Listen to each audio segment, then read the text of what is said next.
अनपॉज्ड, 5 director, 5 अलग अलग कहानियाँ, लेकिन पांचों कहानी महामारी के काल की। पहली कहानी ग्लिच। एक सनकी को एक महामारी वॉरियर से प्यार हो जाता है। 2 अलग अलग विचारधाराएं लेकिन एक कहानी। डायरेक्टर राजन डीके ने इस कहानी को बहुत अच्छे तरीके से दर्शाया है। अगली कहानी दी अपार्टमेंट। एक हाई क्लास कपल लेकिन उतना ही बेजान रिश्ता। ये रिश्ता बेजान क्यों है ये आपको कहानी देखने के बाद ही पता लगेगा। एक इंडिपेंडेंट औरत का सही के साथ खड़े रहना और गलत के लिए आवाज़ उठाना और अपनी लाइफ को एक सही दिशा में लेके जाना। डायरेक्टर निखिल आडवाणी ने इस कहानी में एक अच्छा इमोशनल एंगल दिया है कि किस तरीके से आप अपने सुसाइडल थॉट को एक पॉजिटिव थॉट्स में कन्वर्ट कर सकते हैं। Rat attack. Director Tanisha Chatterjee ने यह दिखाया है कि इस महामारी काल में थाली बजाने या अन्य किसी सामाजिक कार्यक्रम से होने वाले शोर से कुछ बुजुर्ग लोग कैसे परेशान और चिड़चिड़े हो जाते हैं।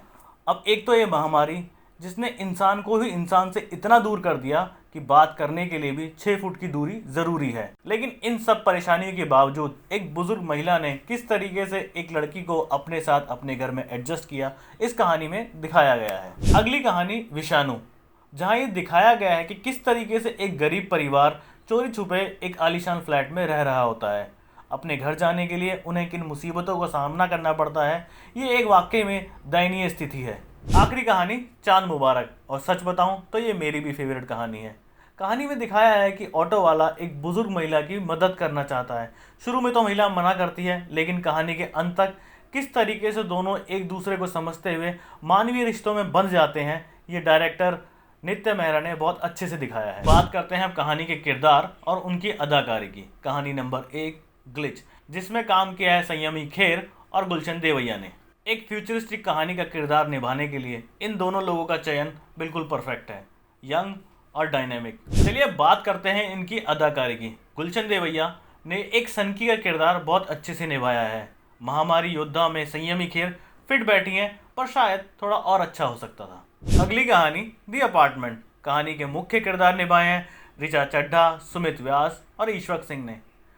ऋचा चड्ढा और सुमित व्यास एज अ कपल इस कहानी में बिल्कुल फिट बैठे हैं और किरदारों को बहुत बखूबी निभाया है। ईश्वक सिंह शुभचिंतक के रूप में किस तरीके से उनकी विचारधारा को चेंज करते हैं और कहानी किस तरीके से मोड़ लेती है, ये देखने लायक है। Rat attack. कहानी के मुख्य किरदारों को निभाया है लिलियत दुबे और रिंकू राजगुरु ने। रिंकू राजगुरु को आप एक हिंदी कहानी में देखना पसंद करेंगे। लिलियत दुबे एक सीनियर और मंझी कलाकार होने के नाते उन्होंने अपना किरदार बखूबी निभाया है। दोनों की ये केमिस्ट्री आपको काफ़ी पसंद आएगी। अभिषेक बैनर्जी और गीतिका विद्या ने विषाणु में बहुत अच्छे से एक गरीब परिवार का रोल निभाया है। अभिषेक बैनर्जी हर बार पहले से बेहतर और उतना ही साथ दिया गीतिका विद्या ने। चलिए अब आगे बढ़ते हैं अपनी आखिरी कहानी चांद मुबारक की तरफ।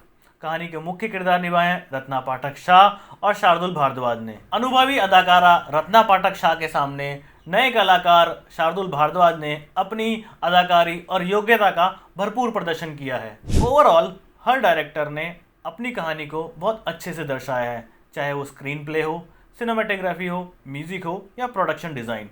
हर जगह उन्होंने अपना बेस्ट देने की कोशिश की है। मेरी तरफ से 5 में से 3 अंक परफेक्ट हैं।